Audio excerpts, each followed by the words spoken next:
आज गुढीपाडव्या दिवशी आईने अष्टविनायकवरून दिवा आणला होता ना, तो आज देवाजवळ लावलेला आहे। आणि सिद्धिविनायकवरून जे वस्त्र आणले होते देवासाठी ते आज त्याच्यावर देवपूजा केलेली आहे। पण थोडंसं कमी पडलंय, आता दुसऱ्यांदा घेताना थोडं मोठं घ्यावे लागेल। देवाला नैवेद्य पण दाखवलेला आहे। आज श्रीखंड पुरीचं बेत आहे, देवापुढे रांगोळी काढलेली आहे। आज श्रीखंड पुरीसाठी पीठ भिजून ठेवायचं आहे। तर घट्ट पीठ भिजवायचं, तर 2 वाटी गव्हाचं पीठ घेतलेलं आहे। तर 2 वाटी गव्हाचं पीठ घेतलेलं आहे, तर 2 चमचे रवा घेतलेला आहे, चवीनुसार मीठ घातलंय आणि कडकडीत तेलाचा मोहन घातलेला आहे।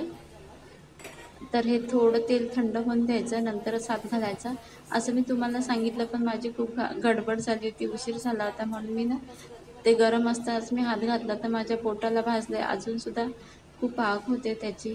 मी लगेच थंड पाण्यामध्ये सुद्धा घातलं, कधी आपलं चुकून असं भाजलं तर लगेच थंड पाण्यामध्ये हात घालून ठेवायचा, म्हणजे आपल्या हाताला थोडं येत नाही।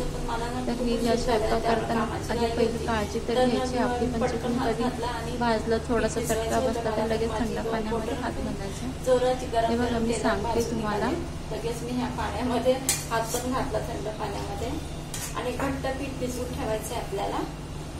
आता भिजवून झाल्यावर दाखवते तुम्हाला। कुकर मध्ये खाली डाळ लावलेली आहे आणि वरती बटाटे। तर आता कुकर मी लावून ठेवते, गॅसवर ठेवते आणि 3 शिट्ट्या करून घेते। आणि इकडे पीठ भिजवून ठेवलेलं आहे, असं घट्ट असं भिजवून ठेवलेलं आहे आणि झाकून ठेवते, कारण का सुकू नये म्हणून। आणि तेल लावून नाही ठेवायचं, जेव्हा आपल्याला पुऱ्या लाटायचं त्याच्या आधी तेल थोडं लावून मळून घ्यायचं, नंतर पुऱ्या लाटायचं। तर आधी वरून तेल लावलं तर थोडं पीठ काळं पण पडतं काही वेळेला। तर इकडे कुकर लावून घेते मी।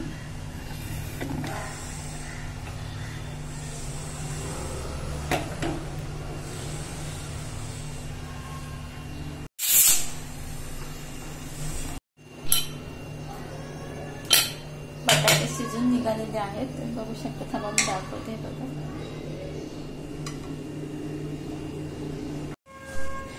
बटाटे सोलून घेतलेले आहेत, कांदा बारीक चिरून घेतलाय। आता छोटे छोटे स्लाइस करून घेते। तुम्ही पाहिजे तर फोडणीला लसूण पण घालू शकता किंवा बारीक करून लसूण, खोबरं, कोथिंबीर पण घालू शकता। माझं फ्रीज मध्ये आहे म्हणून मी नाही केलेलं आहे। 2 चमचे तेल घातलेलं आहे। तर आता थोडीशी अर्धा चमचा मोहरी घालायचे।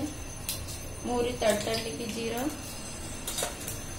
जिरं पण मी अर्धा चमचाच घातलेला आहे, कढीपत्ता। आता हे सगळं आपल्याला घालून घ्यायचंय, कांदा, मिरची वगैरे।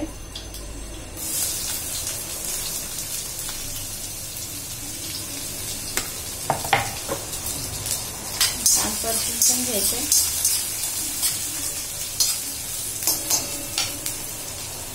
लसूण, खोबरं आणि कोथिंबीर बारीक केलेली आहे ते मी घालते आता।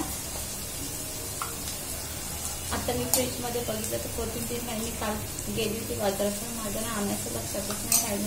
तरी मला सारखं वाटत होतं मी काहीतरी विसरले, पण मला आठवतच नव्हतं काय विसरलंय। तेच ते कोथिंबीर आणायची विसरली होती। ते छान परतून घ्यायचं, मग हळद, हिंग घालायचं आपल्याला।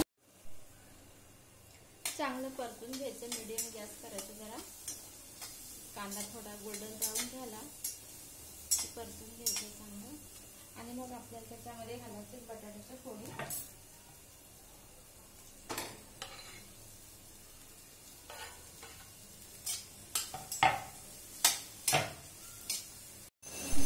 चांगली परतून घेतल्यानंतर 2 चमचे शेंगदाण्याचा कूट। तुम्हाला जर गोड कमी शेंगदाण्याच्या कूट आणि गोड भाजी लागते तर थोडी कूटनं तुम्ही थोडा कमी घालू शकता। आणि चवीनुसार मीठ।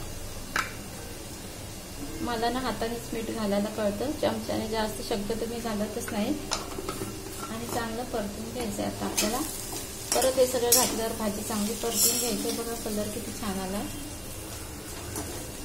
वरून कोथिंबीर घालायची, हिरवीगार अशी पेरून घ्यायची, मग आपली भाजी खूप छान दिसते आणि भाजीला अप्रतिम सौंदर्य येतं आणि चव पण तेवढीच येते अप्रतिम। भाजी आपली तयार झालेली आहे। भाजीचा ठसका मला लागला त्यामुळे मला बोलायलाच कळेना। भाजी आपली तयार झालेली आहे। थोडा एक 4-5 सेकंद फक्त ठेवायची, मग गॅस बंद करून टाकायचा। डाळीची फोडणी तयार केलेली आहे। आता हा डाळीला द्यायचा आहे आपल्याला तडका। वरती झाकण पण ठेवायचं फोडणी दिल्यावर.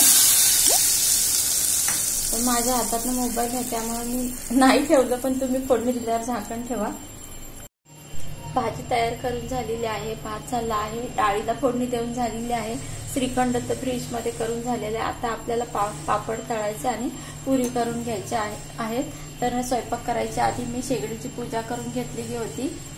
आज गुढीपाडवा आहे. सणाची एरवी तर आपण नाही करत, पण शक्यतो आपण सणाच्या दिवशी तरी निदान करावं. आधीच्या म्हणजे आम्ही शाळेत जात होतो तेव्हा मी बघितलेलं आहे की माझी आई, माझी आजी, माझ्या शेजारच्या सगळ्या माझ्या मैत्रिणीच्या आई, काकी, नानी सगळ्या जणी स्वयंपाक करताना चूल सारवायच्या, नंतर चुलीची पूजा करायचे. हे मी लहानपणापासून बघत आलेली आहे. आपण एरवी नाही करत तर निदान सणा दिवशी तरी करावं असं तर माझं म्हणणं आहे. आणि चांगलं असतं, आपल्याला मिळालं तर आशीर्वादच चांगला मिळतो. आता आपल्याला पुऱ्या तळून घ्यायच्या. स्वयंपाक करताना तेलच म्हणजे आहे तेल, पण पुऱ्या तळण्या इतकं तेल नाहीये. मग आता मी नवीन पॅकेट फोडते. तर आता किटली आहे ना, रात्रीनं पाणी पटकन गेलं, मी किटली घासायला काढली होती कारण गुढीपाडवा होता ना. मी किचनची स्वच्छता केली तर किटली पण घासून घेतली, पण एवढी काही स्वच्छ नाही निघाली, पाणी पटकन गेलं म्हणून मी ठेवली. आता या मोठ्या पातेल्यामध्ये तेल ओतून घेतल्यानंतर परत चांगली घासल्यावर परत किटलीमध्ये ट्रान्सफर करीन.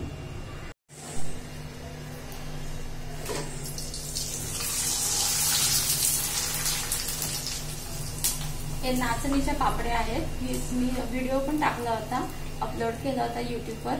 त्याला काही जास्त व्ह्यूज नाही आले, 1000 आलेत फक्त. हे बघा नाचणीच्या पापड्या. गॅस कमी करते कारण ते मला पुरीचं हे बघा अशा पद्धतीने करायचं आहे आपल्याला. वाटीच्या साह्याने पुऱ्या हे करून घ्यायच्या अशा गोल गोल गोल गोल, किंवा तुम्ही डब्याचं झाकण पण घेऊ शकता. अशा पद्धतीने पुऱ्या करायच्या. तुम्ही छोटे छोटे गोळे करून पण तळून घेऊ शकता, म्हणजे लाटायचे आणि तळून घेऊ शकता. गोळे नाही तळायचे, पण पुरी लाटायची नंतरच हे करायचं. आता परत आपल्याला गॅस परत तेल गरम करायचं आणि पुऱ्या तळून घ्यायच्या. ते बघा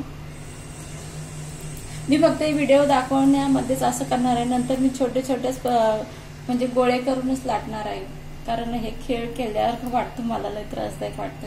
हे फक्त तुम्हाला दाखवण्यासाठी अशा पद्धतीने केलेलं आहे.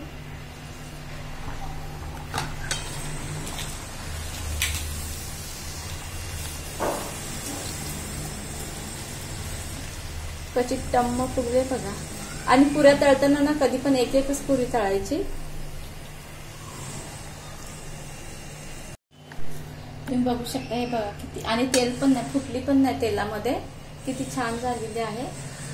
कारण पीठ चांगलं भिजलं ना की पुऱ्या पण छान येतात. आणि ते अजिबात तेलात फुटली की आतमध्ये तेल पण शोषून घेतात, मग ते तेलकट पुऱ्या नाही खाऊशा वाटत. तुम्ही बघू शकता दुसरी पण पुरी छान फुगलेली आहे आणि अजिबात तेलामध्ये फुटत नाहीत ना, मस्त वाटतात एकदम.